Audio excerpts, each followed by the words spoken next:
This is what got to happen in Valdosta. Somebody got to remove the mask off of Valdosta. For too long, Valdosta have been hiding behind a mask. It's time to remove that mask. And I, along with about 7 others, are seeking to uncover the mask. We don't necessarily want to see what's behind the mask because we already know what's behind the mask. Lone Ranger didn't wear the mask for himself. I got an understanding the other morning about the mask. Let me tell you about the mask. The Lone Ranger wore the mask because the Lone Ranger rode a white horse. He had a sidekick named Tonto. But it wasn't about the Lone Ranger. Lone Ranger couldn't face the fact of the world that was outside of his mask. And they were black folk. And Lone Ranger didn't have no blacks on that cowboy and western show. And so there was a problem with the mask.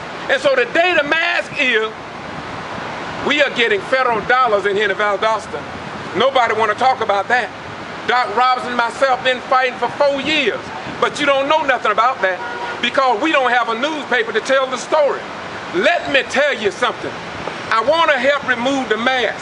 And this is what I've been doing for all these years. I've been trying to help the citizens of Valdosta remove the mask. Now, something has happened here in Valdosta. We are sad, deeply sad, about the death of a 17-year-old Lowndes County High School student. The father and mother is behind me now. But just maybe, God uses broken things. The father's heart is broken. The mother's heart is broken. We are also broken because we have lost somebody in our community that look like too many more people that have left the scene and no justice have been received. Now, let me point the finger in the process of removing the mask. Could it be possible, and I'm speaking before the autopsy results come back, but could it be possible that Sheriff Prime and Lowndes County School Superintendent Wes Taylor, no, listen to me before you, listen. Do you think it just may be possible? That's why they wanted me off the Lowndes County High School property. Did they have a mask on? Is there something outside behind the mask that they didn't want us to see? And so they wanted to put it in disguise. So look, so they put a criminal trespass on me. Not because they didn't like what was behind the mask. They know what's behind the mask. But they didn't want nobody outside or in front of the mask to see what they may have already known. And therefore that means that they could try to suppress the truth and justice for the black man and woman. We hear you all criticize the Johnson family and saying, why don't they just let Kendrick rest in peace? Y'all know you're saying, you hitting me up on my YouTube. You're saying, let him rest in peace. You said the same thing about Earl Evans you killed over yonder. You said the same thing about the 15 to 25 other deaths down there in Brooks County and Lowndes County during the week of terror. You say just let it rest in peace. Why can't he rest? Well, hell, we can't rest in peace because you want peace. You want justice for you, your children, and coming generation. So why should not the black man have justice? And moreover, why don't we have some of these businesses downtown here? And in addition to that, why is it that when these black contractors go to the bank won't let them have no money? Now, you can say what you want. I'm talking from experience. We have went to HUD office under Section 3, and y'all wonder why am I talking so broad? I'm talking so broad because I've been pregnant since 1989. Yeah, I'm a man, I know it, I know. But I'm pregnant, and I can't even give birth. I'm pregnant with what I know. And what I know is that the Supreme Court of the United States turned thumbs down on the black man and woman and their children. concerning voting rights. When right over there in Quitman, Georgia, right there in Quitman, Georgia, the district attorney, assistant district attorney Brad Shealy, brought the Quitman 10+2 to court on alleged voter fraud. Now, I've been saying it from day one. I do not believe that the Quitman 10+2 can receive justice here in South Georgia. And possibly they can't receive it in the entire state of Georgia. And so now it is time for more than me, Brother Johnson, and others. It's time for us to stand up for the black man. They don't want you to speak up for the black man. You can talk about the Germans, the Japanese, the Jews, the Latino. You can talk about everybody's problem, but you better not talk about that black man rights. It seems as if though the old cliche, in fact the old law down south under Jim Crow, that no black person had rights that a white man had to respect. It's a new day, y'all. And let me say something to you before I close this out. As I close this out, the Zimmerman case should not even be a case. And why is it that white police officers are always killing us? You don't see where black police officers are always killing whites. So there's something about racism. Y'all don't hear me talk much about racism either, do you? The reason I don't talk about it much is because I understand what Apostle Paul said, a white European. He said that our fight is not against flesh and blood. And so listen, although I may be talking along the race line, I got enough sense and intelligence to understand that it's not about race. It's not about race. It's about powers and principalities of power and spiritual wickedness in high places. Look, what you mean, Brother Ryan? Look, if all these businesses owned by white folk, where are the white Christians that say to themselves, you know what, that seems strange. What can we do? What can the banking institutions do to make it so some blacks can own some of these buildings? I mean, we may have to give them a step up or a handout to get them up, but we want Valdosta to be a reflection of all of the people. Why is there no black picture down on the first floor of Valdosta City Hall? Why? No, I've been fighting this for 3.5 years. No, I'm gonna roll it all out to you now. I'm gonna roll it all out to you because I got the mask off. Why is it that there's not one picture on the first floor down that corridor with all the buildings back in 1800? We had black churches here, we had black businesses here, we had everything that you could think, but not one. When you walk in Mayor John Gale's office, do you see anything that let our black children feel proud when they come from these various schools from around the nation? How do our children supposed to feel when they go around the city hall with all these white and Latinos and Japanese and everybody else and don't see nothing reflective of what they contributed to Valdosta? Y'all think I'm gonna quit on this? What y'all think I'm gonna do? But I tell you what I'm gonna do. I'm gonna continue to do this, and even if I don't see a change in my lifetime, I am 100% sure that eventually there will be some pictures on the first floor of City Hall. I'm 100% sure of that. I am 100% sure that eventually somebody in the federal government is gonna get the guts to say something is wrong in Valdosta. And if the federal government have been providing funds for the low and economically people in Valdosta since 1968, and it haven't been going where it was intended to go because of what I perceive to be, what John Robinson perceived to be, what the local contractors believe it to be, and that is a good old boy system. Those who are in the clique and among the slicks, those are the ones. But look, it's a new day now. Y'all thought, let me tell you what they thought. Y'all thought that by y'all controlling the newspaper, controlling the television station, controlling the radio station, you thought that you could suppress and abate the masses of the people.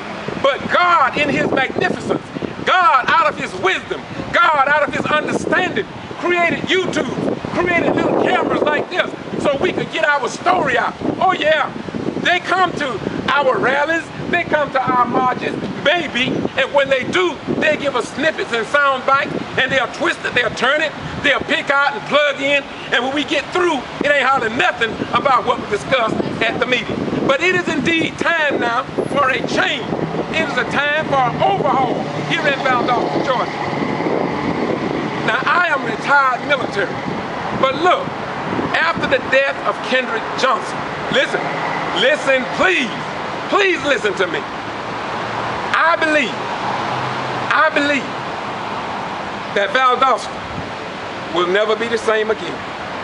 Look, why would an elected sheriff, elected and put in office by the vote of the people, take an upright man like me? I don't do drugs.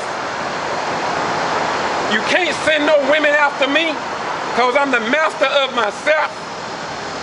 You can't say that I'm an ugly man because I'm very handsome, and I say that with understanding. I'm not boasting. All I'm saying to you, I know I'm not ugly because God made me. And the Bible says, the volume of sacred law says God don't make ugly. The only thing that will make a person ugly is if they are unjust, or if they hide the circumstances of a crime, or if they know the truth and they don't tell the truth. Now that's what makes you look ugly. It makes you look real ugly, and you frighten little children, and you frighten even the children's parents because you are ugly. You are ugly in your wickedness, and this is why people are running from the devil, because we know he is wicked. But me, because of what God has deposited within me, I run to you.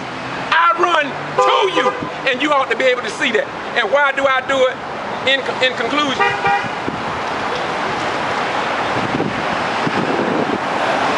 I do it because I believe that here about federal dollars and justice, the 31, can you imagine 31 deaths from 1994 to 2009? We were leading the state of Georgia, a little small place like this. Look, Judge Hugh Lawson ruled in June of 1997, found 105 violations. Yet when I wrote the good judge in the Middle District of Georgia, he didn't respond to me. So I wrote to the district attorney years ago, David Miller, our district attorney. They didn't respond to me either. I wrote Sarah Crow, the clerk of the court. Moreover, yeah, I'm going to talk about it. On May the 8th, 2010, I got the documentation where this man looked under the door in medical, saw them tase a young black man. And they tased, no, I ain't gonna say black, could have been Latino, but we know they tased him. And he saw it. His conscience got him so bad, the black man that saw it, he went to Greenleaf twice. He said he couldn't sleep at night.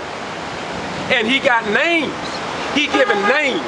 In February of last year, I asked Sheriff Ryan about this. And he told me in front of all the people that attended the Democratic meeting that he was gonna get back with me. And do you not know he have not gotten back with me? Just like when I went up to him about the trespass against me, he was gonna get back with me. Well, his getting back with me, you may not understand it, but I do. His getting back with me means he gonna keep stepping back. And he gonna keep stepping, he getting back all right. He going back and back and back and back.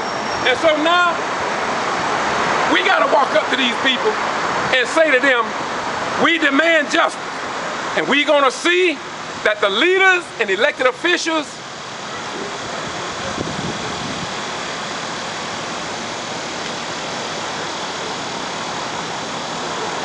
come out from behind that mask. Come out from behind that mask. What are you hiding? What are you hiding? Jesus said, St. John 8:32, and ye shall know the truth, and the truth shall set and make you free. And so when truth and justice come to town, you can look strange if you want to, But in the end, truth, right, and will win in the end. And you're going to be just standing there.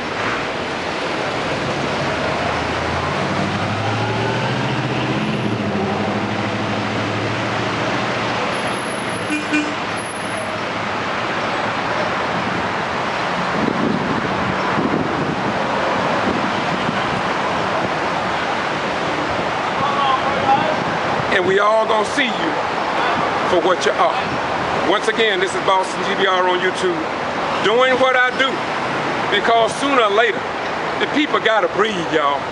Our children need to be respected. The black man and woman need to stand up. I know I got a text the other day from somebody who criticized me, Bro Johnson, criticized me about what I said about the pastor the other day. Yeah, they criticized me for what I said about the pastor. Now, I didn't say that to hurt your feelings, but let me say it again. I asked a simple question. I asked all the pastors from this area to raise their hand. We didn't see any. Now, that's not me. I'm not criticizing anybody. I just asked a valid question. I did the same thing in Waycross. When we were marching in Port St. Joe against that, Port St. Joe, Florida, against that plant that we kept it out. The pastors didn't show up. You know, it's something strange in America. The pastors used to be the keystones and the cornerstones of the community. But now, they can get us to heaven, but they can't lead us in this struggle. But I say no. We the people had better wake up and ask ourselves a most important question. How can they lead us to heaven if they can't lead us in this struggle? Once again, I'm asking you all to forgive me, I get emotional sometimes. But when you look out across the field, you can't help but get emotional. When you look at that picture right there, and you think about his siblings, when you think about his mother, his father, and those who care about him, yeah, that's worthy to get emotional about. And what I like about the Johnson family is that they haven't punked out under pressure. They are not sellout Negroes. I saw this family the other day feeding the homeless, the ones under the bridge. Yes, feeding somebody outside of themselves. Now, you can't ask for no better than that. You don't have to stay in church all the time to do what is right. But my God, when will we stand up for what is right? To all the preachers and all the deacons, make sure that you stand strong in times like these. Bye-bye. We gone.